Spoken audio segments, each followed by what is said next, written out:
जैसा कि हमने पिछले एपिसोड में देखा था, edu tiger and dragon hall के नए लीडर बन चुके थे और उन्होंने वहाँ पे अपनी डिवाइन सुप्रीम पावर का इस्तेमाल करते हुए दो मामूली से ट्रेस को भी डिवाइन लेजेंड ट्रेस में ट्रांसफॉर्म कर दिया था और उन दोनों लेजेंड ट्रेस की खबर सभी बड़ी फैमिलीज और लम्स तक पहुँचा दिए थी। इसी बीच ली फैमिली और जू फैमिली के यंग मास्टर्स भी उन दोनों लेजेंड ट्रेस को चुराने के लिए ड्रैगन एंड टाइगर हल के ऊपर हमला भी करते हैं, लेकिन एस जू उन दोनों को ही बंदी बनाते हुए ऑक्शन में सबसे पहले पेश कर देते हैं, जो देखकर मस्ट को तो इतना ज्यादा गुस्सा आता है कि वो अचानक एसएस जजू के ऊपर हमला करने के लिए आगे बढ़ता है, पर एसएस जजू ने सिर्फ अपनी आंखों के इशारे से ही मजू का खेल वहीं पे खत्म कर दिया था, जो देखकर तो ली फैमिली का मास्टर इतना ज्यादा डर जाता है कि वो अपना सब कुछ एजू के हवाले करने के लिए मान गया था, जो देकर एजू जीफू को भी थोड़ी पावर्स देते हैं, जिसके चलते जीफू एक 3rd लेवल का डाउ इमोर्टल कल्टीवेटर बन के आता और उसके बाद इंसेट जू के ऑर्डर के मुताबिक जीफू डीप स्पेस में जाकर डार्कलैंड के लोगों के साथ साथ उनकी पूरी स्पेसशिप को ही डिस्ट्रॉय कर देता है और यहीं से नेक्स्ट एपिसोड की शुरुआत होती है। तो इस एपिसोड की शुरुआत में भी हमें ड्रैगन एंड टाइगर हल के बैक स्टेज का सीन दिखाया जाता है, जहाँ पे काफी सारे ट्रेस रखे हुए थे। हालांकि ये कल्टीवेटर्स के लिए तो काफी ज्यादा खास थे, लेकिन एजू को उनमें से कोई भी ड्रेयर इतना ज्यादा खास दिखाई नहीं दे रहा था, इसलिए वो वहाँ पे एक एक करके सभी ड्रेस को बहुतीकों से चेक कर रहे थे। इसी बीफू वहाँ पे भागते हुए आकर एक्साइटेड होते हुए अजू को बताता है कि हमारी लाइफ ट्रांसफॉर्मिंग हेविली पिल पूरे 99 मिलियंस में सोल्ड आउट हुई है, जो कि हमारे पवेलियन हाउस का एक नया रिकॉर्ड भी बन चुका है। और ये क्या का जीफू वहाँ पे स्माइल करते हुए एस जू की तरफ देखने लगा था, क्योंकि बेचारे जीवू को लग रहा था कि शायद अभी एस जू उसकी तारीफ करेंगे, लेकिन एस जू तो वहाँ पे कोल्ड टून में कहते हैं यह तो बहुत ही कम कीमत है, जितनी कीमत मैंने सोची थी यह तो उसका एक पर भी नहीं है। और यह कहकर एस जू वहाँ पे अपनी डिवाइन सुप्रीम पावर का इस्तेमाल करते हुए एक मामूली से स्पिल स्टोन को छूते हुए उसे वहाँ पे उठा लेते हैं, और जैसे ही वो स्पिल स्टोन वहाँ पे एसेट जो की डिवाइन सुप्रीम वाली पावर की चपेट में आता है, तो अचानक ही वो स्टोन वहाँ पे बहुत ज्यादा चमकने लगा था, क्योंकि एक ही झटके में साजू ने वहाँ पे उस मामूली से देखने वाले स्टोन को डिवाइन स्टोन में ट्रांसफॉर्म कर दिया था, जो कि बेचारे छोटे जिफू के लिए भी काफी ज्यादा शॉकिंग था। वो अपनी आंखें फड़े वहाँ पे ये सब होते हुए देख रहा था। तभी सिस्ट जू वहाँ पे उस डिवाइन स्टोन को जीफू को देते हुए कहते हैं, अब इस डिवाइन स्टोन की जाकर ऑक्शन करवाओ और फिर मुझे आकर बताना कि यह कितने में बेका है। पर बेचारा जेफू तो अभी तक भी वहाँ पे शॉक में ही था। वो वहाँ पे हैरान होते हुए कहता है कि सिर्फ एजू के छूने भर से ही ये मामूली से दिखने वाला ला स्टोन डिवन स्टोन में कैसे ट्रांसफॉर्म कर गया। इवन स्टोन की ये चमक तो इसे किसी डिवन स्टोन से भी ज्यादा खास बना रही है। लेकिन तभी बेचारे जीफू को याद आता है कि वो किसके बारे में बात कर रहा है, जिसने सिर्फ एक ही झटके में जीफू जैसे कमजोर बच्चे को भी 3rd लेवल का इमोर्टल डाउ कल्टीवेटर बना दिया था। और यही सोचकर जीफू जल्दी से वहाँ पे उस डिवाइन स्टोन की भी ऑक्शन करवाने के लिए चला जाता है। उसके बाद हमें थोड़ी देर बाद का सीन दिखाया जाता है, जहाँ पे जीफू एक बफे से भागते हुए आकर हैरान होते हुए सचा जू को बताता है कि आपका रिफाइन किया हुआ डिवाइन स्टोन पूरे 500 मिलियन कॉइन्स में बेका है, जिसके साथ ही हमारे ऑक्शन हाल ने सभी रिलम के रिकॉर्ड्स को भी तोड़ दिया है। अब सबसे ज्यादा महंगी चीज बेचने वाला हमारा ही ऑक्शन हाल बन चुका है, क्योंकि पिछले हजारों लाखों सालों से इतनी ज्यादा महंगी और कीमती चीज किसी ने भी नहीं बेची। जीफू की ये बात सुनकर हम देखते हैं कि सेजू के फेस के ऊपर भी स्माइल आ जाती है और वो स्माइल करते हुए कहते हैं कि ये इतना ज्यादा बुरा भी नहीं है, लेकिन फिर भी ये काफी नहीं है। और ये कहकर ऐसा सजू अचानक ही वहाँ पे अपनी डिवाइन सुप्रीम पावर के एक छोटे से टुकड़े को बाहर निकालते हैं और उसे वहाँ पे रखे हुए सभी ट्रेस की तरफ भेज देते हैं। और जैसे जैसे एजू की डिवाइन सुप्रीम पावर वहाँ पे उन ट्रेस को छू रही थी, वो सभी ट्रेस वहाँ पे डिवाइन ट्रेस में ट्रांसफॉर्म होते जा रहे थे, जो कर तो बेचारा जीफू अपनी जगह पर पूरी तरह से फ्रीज हो चुका था। हालांकि उसे पता था कि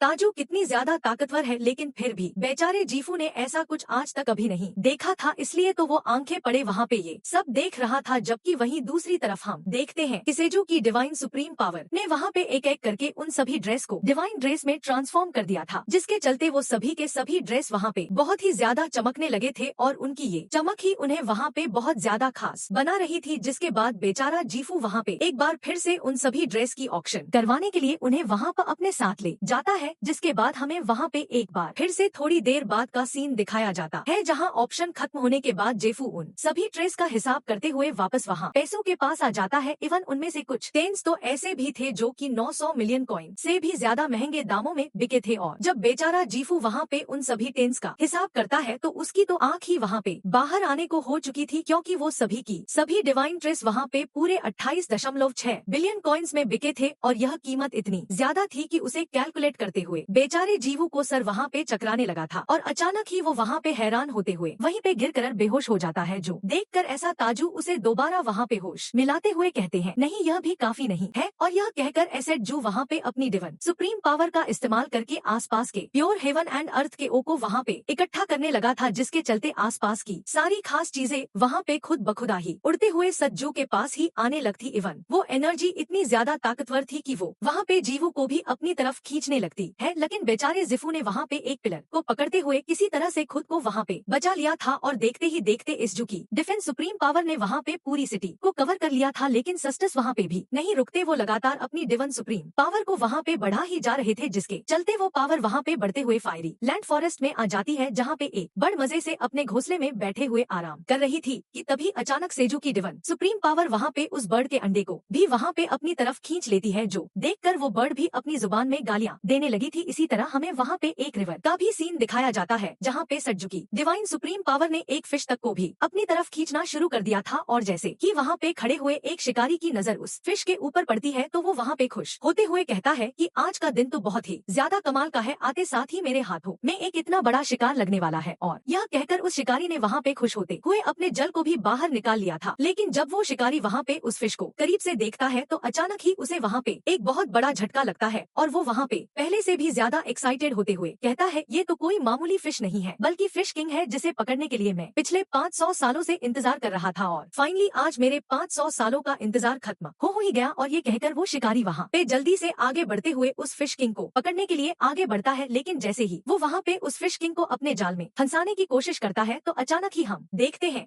कि एजो की डिवन सुप्रीम पावर वहाँ पे उस फिश किंग को भी अपनी तरफ खींच लेती है, और बेचारा वो शिकारी सीधा वहाँ पे नीचे रिवर में जा गिर था, और उसके 500 सालों का इंतजार है उसकी आंखों के सामने किसी और की तरफ चला गया था। लेकिन एजो की डिवाइन सुप्रीम पावर वहाँ पे भी नहीं रुकती, और उसने देखते ही देखते पूरे डीप स्पेस को भी वहाँ पे कवर करना शुरू कर दिया था, जहाँ डीप स्पेस के अंदर मौजूद एक बहुत ही ज्यादा खास स्टोन भी औरते हुए सीधे एसेट जो के डिवाइन सुप्रीम पावर की चपेट में आ जाता है। जैसे ताजू के डिवाइन सुप्रीम पावर ने वहाँ पे अलग अलग टुकड़ों में बांट दिया था, जिसके बाद वो सभी 10 वहाँ पे एक एक करके सेजू के पास वापस आने